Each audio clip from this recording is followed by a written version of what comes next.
Welcome everybody to today's webinar on how to make setting and tracking business goals easy. So I love this topic. It's super important, really important. So just some housekeeping here is I'm going to go ahead and mute everybody. If you have any questions during the presentation, type them into the chat box and we'll answer them at the end of the presentation during the Q&A. We also have Taylor, who's on our team here. And so if you're having any technical difficulties or if you have any questions, definitely put them into the chat and she might help you answer them also. She's amazing. She's one of our project managers. So let's get started. Have you thought about what you want your business to look like in 1, 3, 10 years? Like, what are you dreaming? Like, what are you hoping for? Like, what do you want that business to look like? You need to really think about that. You know, if you don't have any goals, you're not going to build momentum. You're not going to ever grow and get there. You have to intentionally set them. Do you have a plan to make it through this next year? I'm sure that's why you're all here, is to think about what that plan is going to be like. Being proactive instead of reactive can not only help your business survive, but thrive. So really intentionally think about who you want to work with instead of being reactive and just take whatever that comes your way, and being more, really think about who you want to work with. How are you going to get in front of them? What type of services are you going to offer? If this is your first time here, we're Home Designer Marketing. I'm Debra Scarpa. Next to me in the photo is Ashley Blazing. She is our operations manager. She is amazing. We've been working together for almost 9 years now. We help interior designers transform their brands to get found online, win their dream clients, and work smarter by streamlining their processes. Our team guides your business to success with custom branding, logos, websites, local SEO, social media, email marketing, and improving your processes. We do have a pretty large team of what I call A+ players that deliver like amazing results. So, and we love working with interior designers. I'm actually an illustrator, trained as a graphic designer. I've done a lot of fine art.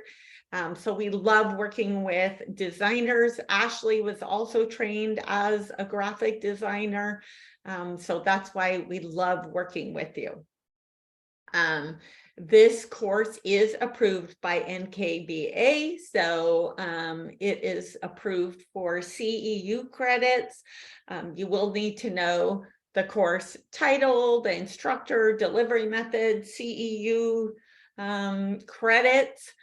Taylor will be putting all that information in chat, and then also we'll be emailing that out with a certificate after the webinar. So today's agenda, branding. So streamlining your processes, like so think about celebrating. We're going to talk about celebrating your wins, your marketing and strategy, developing a plan, setting your goals, measurables, tracking profitability. Like, we're going to go through everything, like how you create that plan, how you implement it, what the plan should include. A lot of what I'm going to be talking about is actually based on the book Traction by Gino Wickman. We follow the traction model. I think we've been following the traction model now for over 8 years. So a really long time. We're really involved in a mastermind group that we've been in for the last 9 years. And in that group, our mentor and lots of other agencies that we're good friends with run on the traction model. Our mastermind group is specifically for marketing agencies.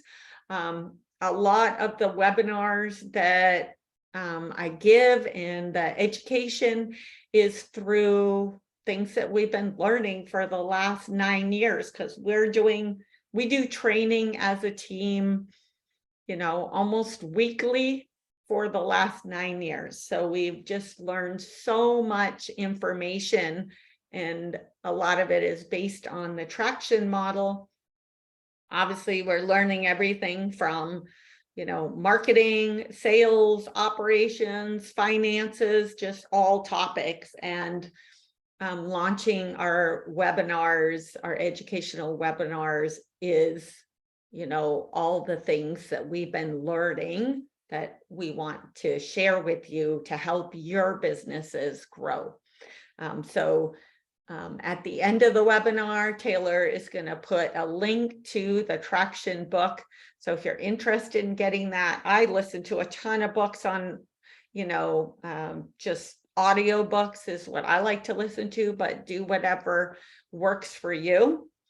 A good person to implement on your team to implement Traction is somebody that is good at, setting up systems and processes. So if that's not you, find somebody on your team that is good at that. And I'm just saying that because, like, I read the book and then, I'm more the visionary coming up with ideas than the implementer. Ashley is our implementer. So, like, I really wanted to implement it, but, I'm not as strong at putting all the processes together. Like Ashley's incredible at that, right?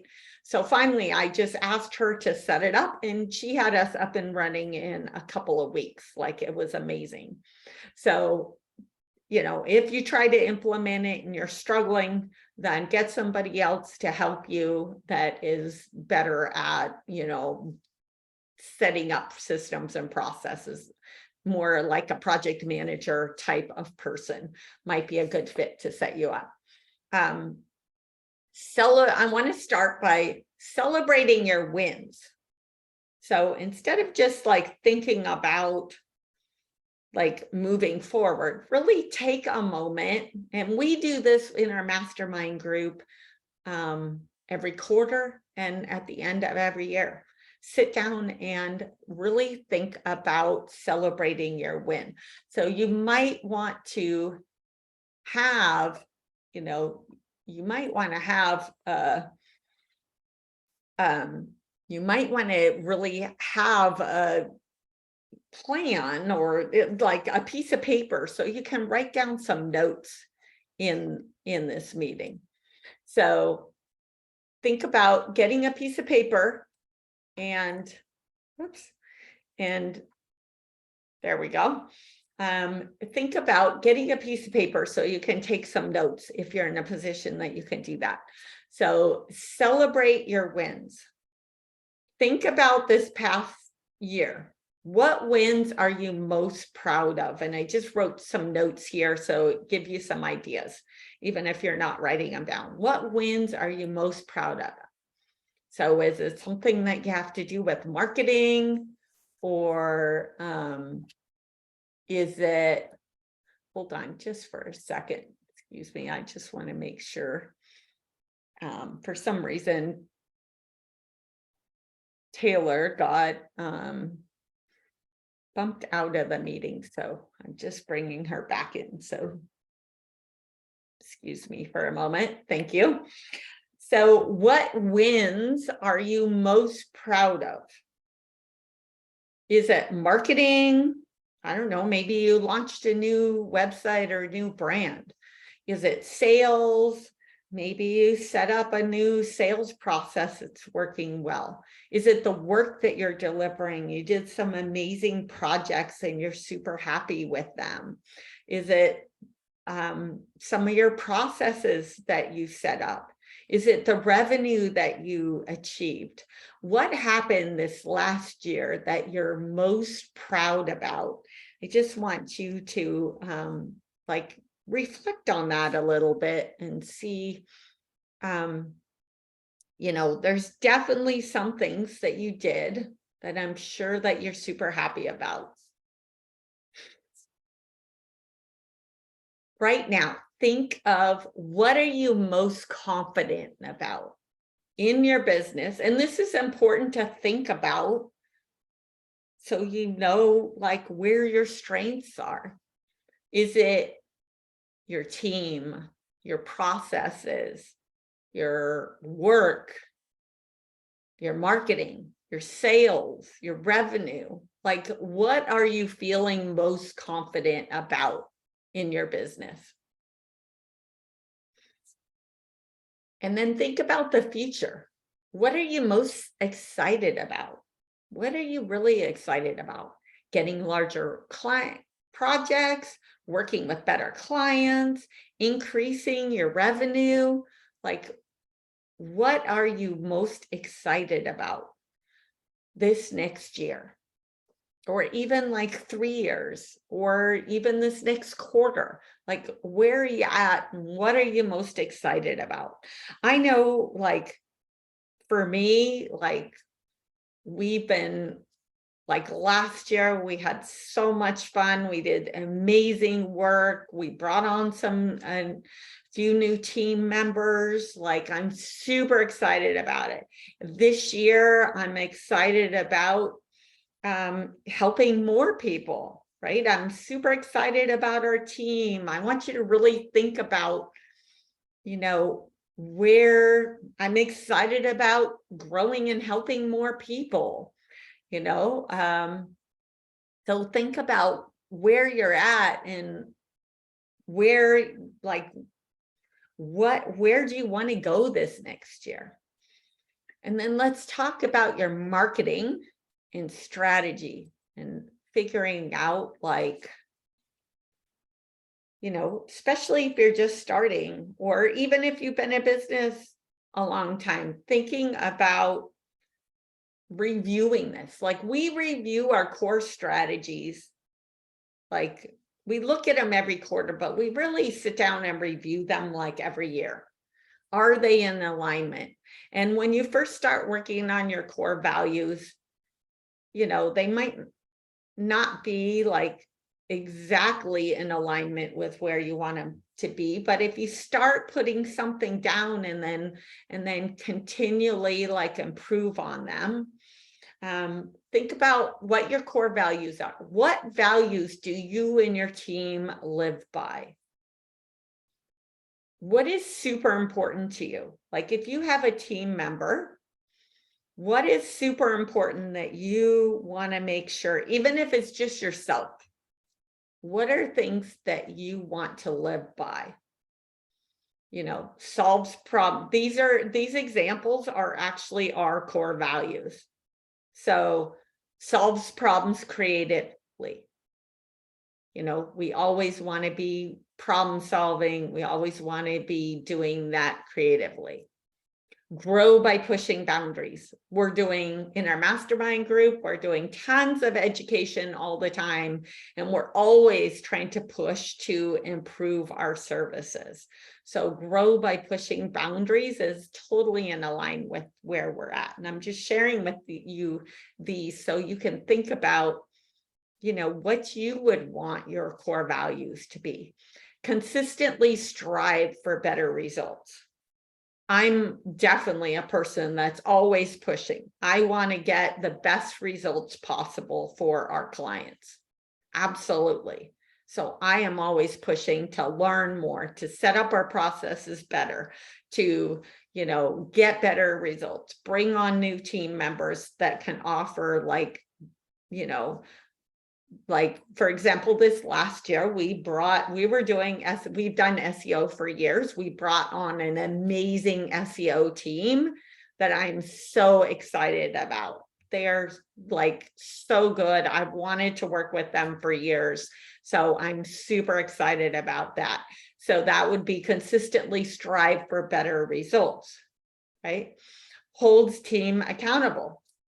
You know, that's one of our core values is every team member needs to be, you know, we don't have time to babysit somebody, right? Everybody has to be accountable. Everybody has to carry their own bag. Mutual team and client respect.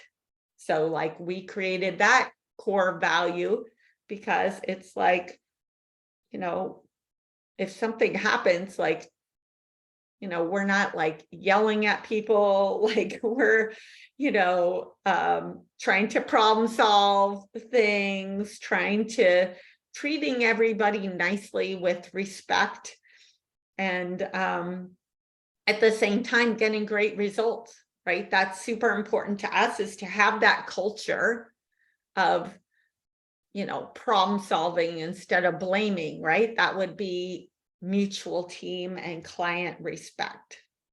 So really think about what are your core values, and feel free to like get a pad of paper and just jot down some rough notes, or, you know, just write core values and, you know, think about what that would be. We'll also be sending out a recording, so you can also visit it and watch the recording as you go through it and create, your plan. Think about your core focus. So your core focus should include, like, who are you helping? Where are they located? What problems are you solving? Like, are you helping residential homeowners in a certain neighborhood, and your focus is on kitchens? You know, our example is we help interior designers in the US get found online, win their dream clients, and streamline their processes. That's our goal. That's our focus.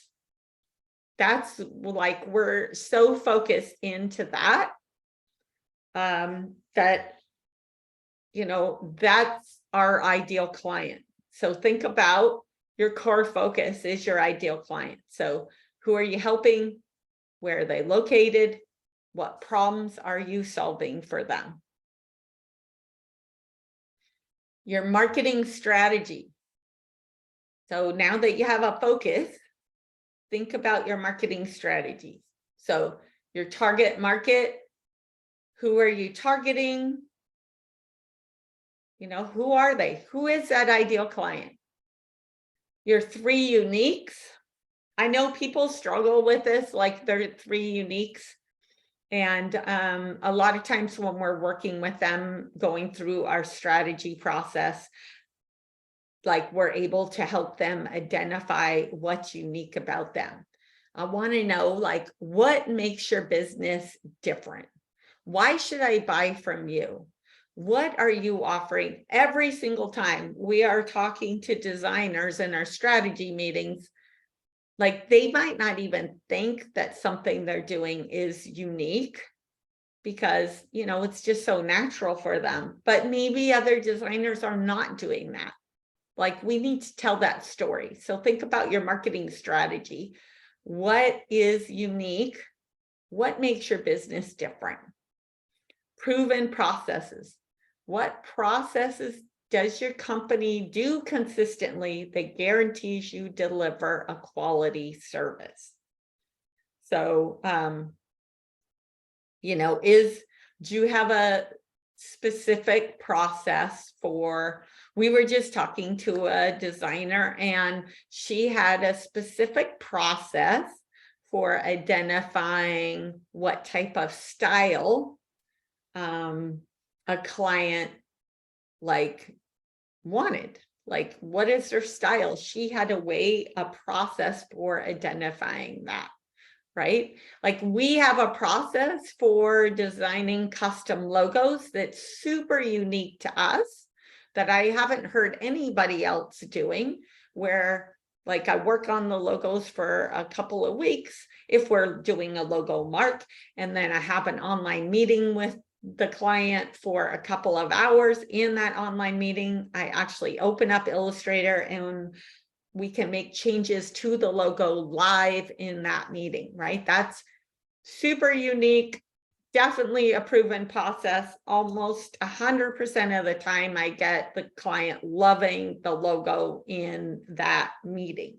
So that would be, and we guarantee that you're going to love the logo, right? So that's an example of like a proven process that is unique, and we guarantee the delivery of the end product, right?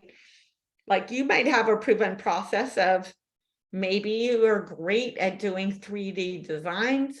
So like that sets you apart, and the client can really visualize what everything looks like. So they're able to check off everything really easily, and, and you won't have as many changes like later down the road because they've already kind of seen it, because a lot of people can't really visualize it sometimes, right? That might be your proven process. What is your guarantee? Do you have a guarantee? Like, we guarantee that we're not going to launch anything unless you're totally in love with it. We're going to go back and work on it. We're not going to charge you extra for that. I mean, obviously, if you add more pages, or like if somebody's working with you and they add another room, obviously that's like a scope change. But do you have a guarantee or not? Are your renderings like so good that, could you have a guarantee? Maybe, maybe not. But think about your marketing strategy and what is the target market? Like, who is your ideal client? Why should I buy from you? What's unique? Do you have a proven process? And that's where, like, also specializing, like if you became really good at doing kitchens, right? You could have a proven process for that, where you bring everybody through certain steps, and then, because you're bringing them through those steps, that those steps work, and you're going to be able to deliver consistently a quality end product. And then guarantee, do you have a guarantee? Is it that they're going to love the design, or you're going to go back and work on it? Or is it, I don't know. And you really have to be confident in what you're delivering to offer some guarantees. Absolutely. So that's something that, can help build trust, but you also have to be careful that you're not going to get yourself in trouble, right? Develop a plan. So I like to think about your business, and I think about our business this way, is in 4 buckets: marketing, sales, operations, finances. Okay. Think about it in those 4 buckets. At the end of the year or the beginning of the year, like whenever we're working on reviewing what is working, what is not working, we are looking at all 4 buckets, looking at what is working and what is not working. And this is part of like developing a plan. So if you take a piece of paper and you mark down marketing, sales, operations, finances, the 4 buckets. If you're looking at each of those, I want you to score each one from 1 to 4. And you could have several that are like 1s, or you could have several that are 4s. I I probably would never mark anything a 4, honestly, because I feel like no matter where like each of these are, there's always room for improvement. But when you go through each of them, score each one from 1 to 4. Which buckets, I want you to think about which bucket is the weakest one. Which one is the weakest one? Because let me go back to that. Because you want to be focusing on whichever one is the weakest one. You don't want to create a plan where you're working on all 4, like let's say we're making the plan for this next quarter. We don't want to be working on all 4 of these buckets, right? You want to have a focus, pick a bucket that you want to be working on and do a deep dive into that bucket. If you're working on, obviously there's always small things that maybe need to change. I'm talking about like a big change, like launching a new brand or a new website, or setting up like a new sales process, or starting a new service, or setting up your processes, or refining your processes for a service, or setting up you know, a new way to like some new bookkeeping software, right? That would be like finance. Like which one is not working as well? By scoring them, you can look at like, why is it not working? And then make some notes of like, what is not working? That might help you identify what your focus needs to be for the next 90 days. So something else to think about, that might help you create a plan. Create an issues list. So getting the information out of your head can help you identify what needs to be worked on first. So is there an issue with marketing? Is there an issue with finance, with sales, operations, finances? Like, where are the problems? There might be multiple problems in each one. Think about the problems. Is the problem more of a quick task, or is the problem more like a bigger rock that like you really like, it's going to take more effort to move a big rock, right? It's gonna, if you have a big problem that needs to be solved, it might take the next 90 days to make that change. So create an issues list using each of these buckets, and that will give you an idea of, you know, what things need to be worked on. And then you can look at each one and say, you know, if we're back up here, look at each one and say, well, you know, that's a really low, the low score is the one that really you need to work on. If it has a high score, you're doing better. So think about making that issues list. And then focus your energy on the area with the lowest score. So let's say marketing is the lowest, or maybe it's operations that's the lowest. You know, I don't know where it's low, but think about whichever box is the lowest.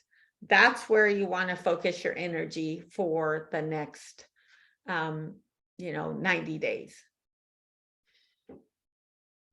Set your goals.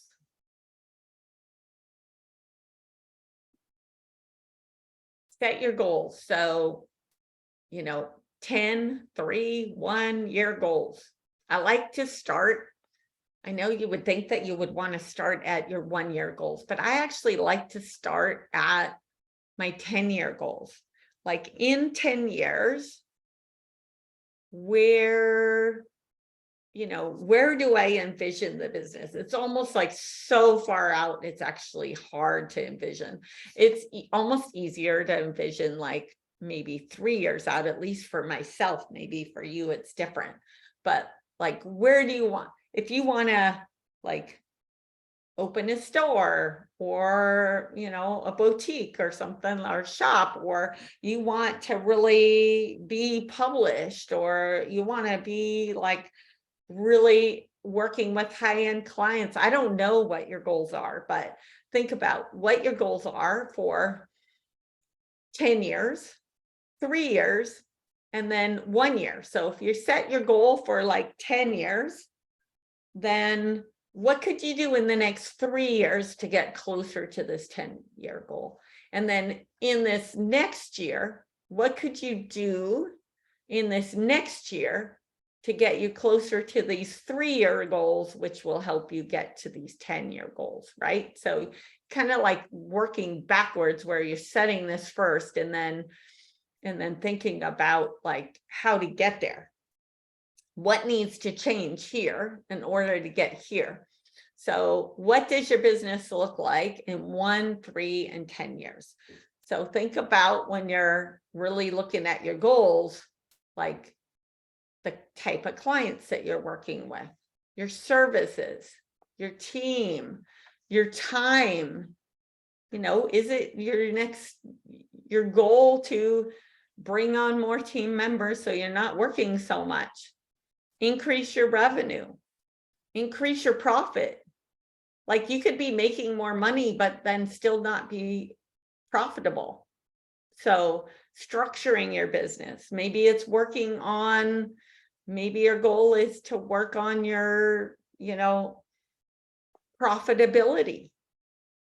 Working on your profitability could have to do with improving your processes. It could improve in tracking your time. It could, it could be that you're raising your pricing. There's offering more services, or maybe not offering some services that aren't profitable. There's so many different ways that you can look at this and be like, okay, if I want to be here, what are the goals for this year? What do I want to change to slowly, move forward, move in that direction? So setting your 10, 3, and 1 year goals. So this is how I like to look at it.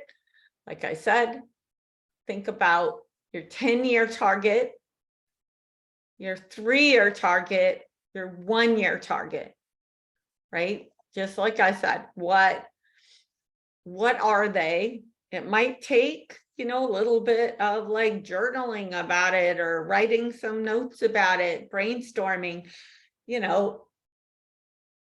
take a few hours. And when we do our like goals, we actually take like a chunk of time and just do this reflection on what was working, what wasn't working, and set our 10-year target, our 3-year target, our 1-year target. So we can really think about where we want the business to go.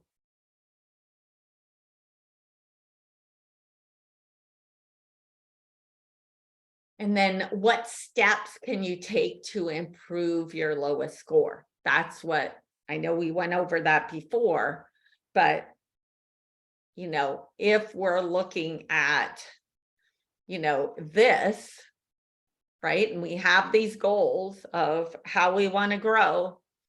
And then, we're looking at this year's goals, right? Setting this year's goals. And then looking at what, like, if we have that goal, which bucket, I call them, which bucket are we going to focus on to make that change? Like, oh, maybe I need to work on sales. Maybe I need to have more conversations. Maybe I need to make it easier for people to have conversations with me, at least a qualification call. That could be a change. And then we call these rocks. So every quarter we set 1 to 3 rocks. And this is from definitely the book Traction. So we have been setting rocks for over 8 years now. Every quarter we set rocks. So this rock that is set for this quarter, like this is going to help me reach the 1-year target, which is going to help me reach the 3-year target, which is going to help us reach the 10-year target, right? So for right now, I'm just thinking for the next 90 days, what is going to be my target, my rocks that I'm going to set for this quarter. And I want you to think about only setting 1 to 3 rocks. 3 rocks is actually a lot. In fact, sometimes 1 rock. Like if you're new to this, I would suggest you just do 1 rock. 1 rock is like one thing that's a big thing that might have multiple tasks in it.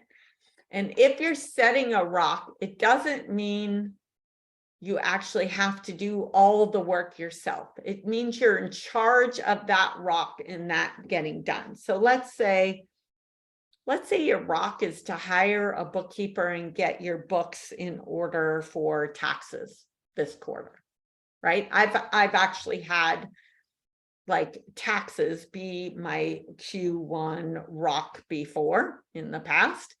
Now I kind of have a team who helps out with some of that stuff. I still do quite a bit of the work to get everything ready. So that could be like a rock where you have that ready and there's multiple tasks under that big rock. Maybe your rock is like what I said, maybe it's like launching a new website, a new brand. Maybe it's improving your services, launching a new service. So think about the buckets: marketing, sales, operations, finances. Which one is the biggest problem? And what rock could I set to work on to improve that? Like, let's say, one of my rocks is I do all the sales. So I am, following up with people sometimes is hard because I'm also doing a lot of other stuff. So maybe one of my rocks is to set up some automations with our software to help manage some of that, right? That could be my rock, and that is my rock for this quarter. So is to review that and improve that. So that is my quarterly rock. Every quarter we try to finish our rocks, and we try, and at the beginning of the quarter we set our new rocks. So setting your quarterly rocks, what steps do you have to take in order to reach those goals? So think about the idea behind the rocks and only setting 1 to 3 is if you're bouncing around doing multiple things and you haven't really intentionally set your rocks, then what can happen is, you're kind of bouncing all over and you actually never get anything done and accomplished. So you want to make sure that you intentionally look at what's not working, plan out like what your rock is, and then, work towards making that happen. Setting your measurables. So now we've kind of reviewed from last year. We've thought about like our long-term goals. We've set our rocks. Now we're going to talk about setting, your measurables. Like, how are you going to track that? So one of the things that we do is, we have a weekly meeting with, like Ashley and I have a weekly, it's a traction meeting from the book Traction. We have our weekly meeting. It's always Thursday afternoon. We have a set time on the calendar, even if you're by yourself. it's a good idea, good habit to get into, where every week you're looking at, your, what we call a scorecard. So we have like a scorecard that we fill out weekly. And I like the scorecard. It's just like a Google sheet. You can use Excel, you can do either one, but it has these things like in order. Like it starts out with marketing activity, like it's more detailed. It says like what type of marketing activity, like our webinars are on there. Like how many did we have a webinar this last week? Yes or no, right? How many did we have? Appointments booked. How many appointments did we have booked? How many proposals did we give? How many sales did we make? How much revenue did we make? Where are we at? And I like it in this order because you see, this is like the leading and the lagging indicators. So if the marketing activity slows down, like let's say, we're not doing any webinars, we're not doing any outreach, we're not doing any emails, we're not doing any social media, right? Then we're going to eventually, what happens is this number dries up, then this number dries up, then this one, and then this one, and then this one, right? It's like a waterfall, right? Where it just kind of stops. So I like the scorecard to be starting out with marketing activity. So I can see, okay, the activity that we're doing, we're doing activity, no matter what it is, leads to how many appointments are booked, leads to how many proposals are given, leads to how many sales are made, leads to how much revenue we have, right? Absolutely. What happens to a lot of small businesses, and this I just want, you're probably already aware of, but you're busy, if you're doing it yourself,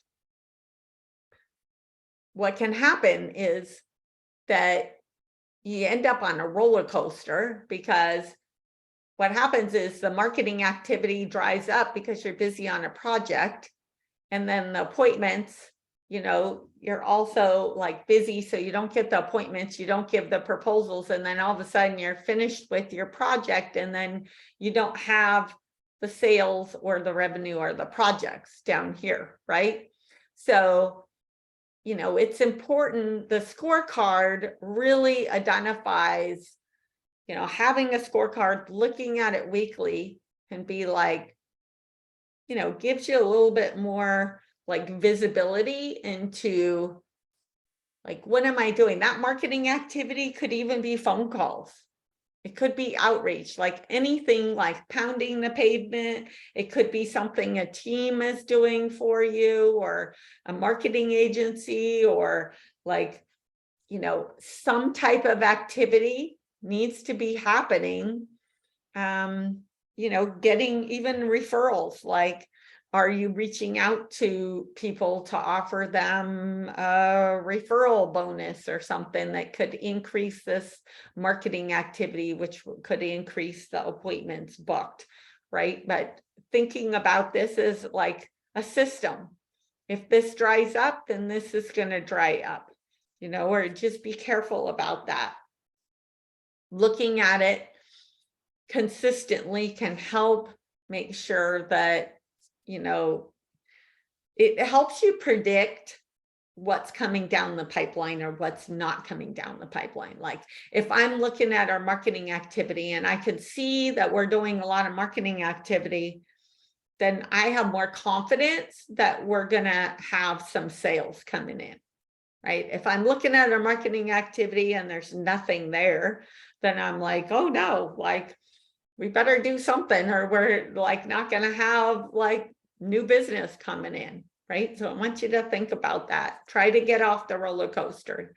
Be consistent, even if it's you calling and making some phone calls or posting into social media. I don't know where you're at, if you have the ability to have somebody help you or not, but either way, keeping track of it and consistently having some activity happening is important. So think about when you set your rocks or when you set your goals. We call them SMART goals. I don't know if you've heard of this before, but SMART goals: specific, measurable, attainable, relevant, time-based. So when you're making that goal and that rock, so like a example is a good rock would be, okay, I need to increase my sales. I am going to make 1 call a day, or I'm going to spend 2 hours a week making phone calls for the next quarter, right? That would 2 people on my email list, or to past clients, right?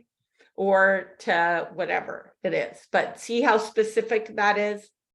It, you know, and maybe it's even more specific, and offer them, you know, and maybe it's like, oh, and I want to ask for a Google review, and I'm also going to see if they have anybody that, you know, would be interested in my services, or maybe they have like another project for me, right? Following up with them, making sure they're happy with the services. So that would be like very specific, right? If I'm just going to say the goal is to do client outreach, but there's no like deadline, there's no time limit, there's no like how many calls or how much outreach I need to do, then that is not like specific enough. We want it specific enough that you can check it off.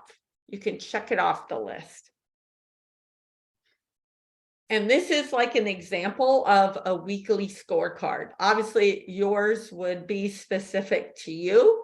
But again, I do like it, the leading and the lagging indicators, you know. So we have our scorecard. We just have ours like built in like a Google Sheet, Excel sheet. We have like the goal. So what is the goal for the year? We have that right here. So how many sales do we need to make, you know, how much marketing activity do we need? How many appointments do we need booked? How many proposals do we need to give? You know, if you do this long enough, you'll see a pattern. You'll see, okay, I need to have this many conversations with people in order to make the revenue that I need to make in order to, you know, grow or stay in business, right? So you'll see a pattern, but I really think about setting it up leading, lagging indicators, and make it specific to you. And a lot of times, whatever, you know, rocks you have, like, might be a positive impact, like I said, for our scorecard, like our webinars is one thing that's on the scorecard. So then I have like every week, I have like for this next one, I'll be able to add like this webinar as one that I gave, because it's like outreach. It is marketing activity, right? It's educational, it's helpful, it is outreach. So that would be put under here. Phone calls, whatever it is that you're doing, going to an event, posting into social media, doing SEO, like whatever it is, what can you track? Like one of the things we track for our SEO is like our website traffic. That would be a good thing to track. That would be a SMART goal, like increasing the traffic, increasing your social media followers, right? Could be the activity, then how many appointments you're getting booked, and then every week, like marking down those numbers so you can see them grow, you know, and reach these goals. Tracking profitability. So I want you to think about, it's super important as a business to be profitable. And I'm saying to be profitable because you need to be profitable in order to stay in business. So you need to be tracking your time. You need to be tracking your expenses. You need to be making sure that you're running your business to stay in business for the next 1, 3, 10 years. If you're, if you're going in the red and you're not tracking things, and I'm not talking about taking advantage of people, I'm talking about being a profitable business so you can pay for yourself, you can pay for your team, you can, do the projects that you want, and get your clients the results. And I want to share this with you that, years ago, I remember that, there were a lot of companies that were selling websites for like $1,000, right? And like our websites, like, is that helpful or not? Like is $1,000 website going to help them with SEO, get found online, get them their ideal clients? Like, no, it's not, right? So like, think about your services and think about the pricing and think about like, what do I need to charge people in order to get them the results they're looking for? So I want you to really think about that. Like, you're definitely not taking advantage of them. You need to charge enough that you can get them the results they're looking for, or they're going to be disappointed. Like, I know that having a website like for $1,000 that has no copy, has no strategy, has no SEO, is not even going to help them move the needle and help them, with their business. So like, that's like a waste of money, right? So make sure when you're thinking about your services that you are charging enough to cover for your, expenses, your time, so you can stay in business, that, and still offer great services. So tracking your business's profitability. So really think about the cost of your services, your hours and your rate. Like, how much do you need to be making a year in order to stay in business, right? Your expenses and your markup, the value of your services, the profitability of your services, right? I want you to really think about, are you really covering all your costs? Like overhead, how much overhead do you have? What are the marketing costs? Like, you either need to be pounding the pavement, or you need to have, a team member, or, hire a team. If you don't have some type of marketing, even if it's like pounding the pavement, like I'm concerned that you won't get enough leads to, stay in business. Maybe that's, just be aware of that. Overhead, you don't need to be tracking your time all the time, but like, we internally like track all our time, so we know exactly how much we need to be charging in order to deliver everything that we're delivering. So that's what I want to make sure that you're doing. You have enough for overhead. You have enough for payroll, or to pay your team, to pay yourself. You have enough for taxes. You have some like profit, so you can build a little bit of a buffer. So if there is like a dip, or if you have some kind of emergency or something, you're not going to go out of business. You need a little bit of a buffer as an emergency fund, right? Just in case like you need it.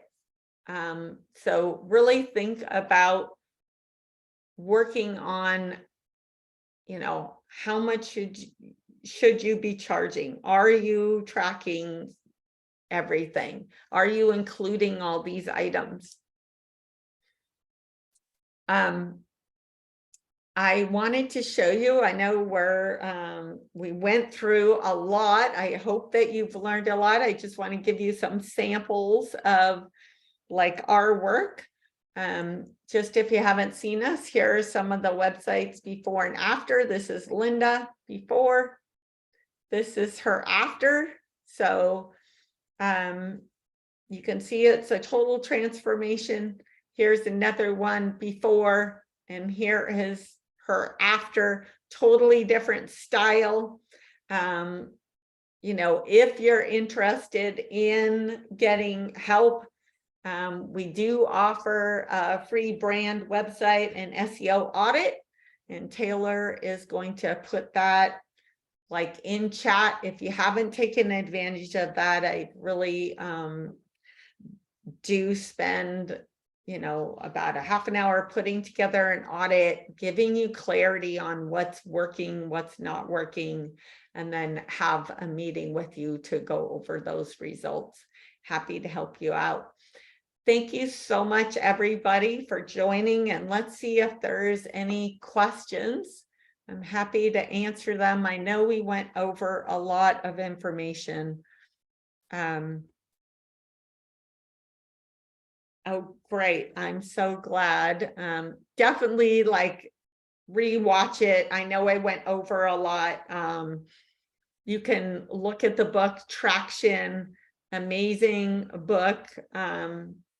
We love working on the Traction business model. Like I said, we have been implementing it for about the last 8 years. A big part of that is having our weekly meetings, going over our scorecard. Even if you're by yourself, I would recommend doing it just because, and setting up that scorecard for leading and lagging indicators. Like, what are you doing for the marketing? What are you doing for the sales? What are you doing for, you know, whatever those things are that you need to, you know, that you can track, like how many projects are you bringing on? What's your goal? What's your goal for your revenue? Like, how are you tracking that weekly and looking at that?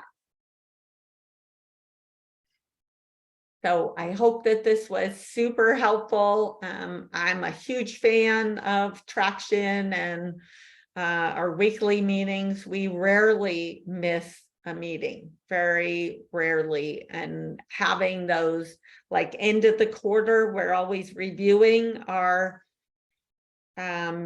documents, our, you know, and seeing where we're at. Even if you have like, if you're by yourself and you have another designer friend, you could always team up and you could, you know, go over those things together. That can be really helpful to have somebody to work with. But setting up those goals, if you don't have the goal set with specific like rock set, then the whole quarter is going to go by and you're going to be like, oh my gosh, I just was working on projects all quarter and I didn't do anything for my business. So think about those rocks and those goals as working things that you could do to work on the business to move the needle. Like, what could you do outside of project work? Like, is it getting more of a certain type of clients? Is it reaching out to industry partners? You know, there's so many different things that you could do. Thank you so much, everybody, for joining us, and have a really great rest of your day. And, you know, feel free to sign up for one of those audits if you haven't already. Okay, thank you. Bye.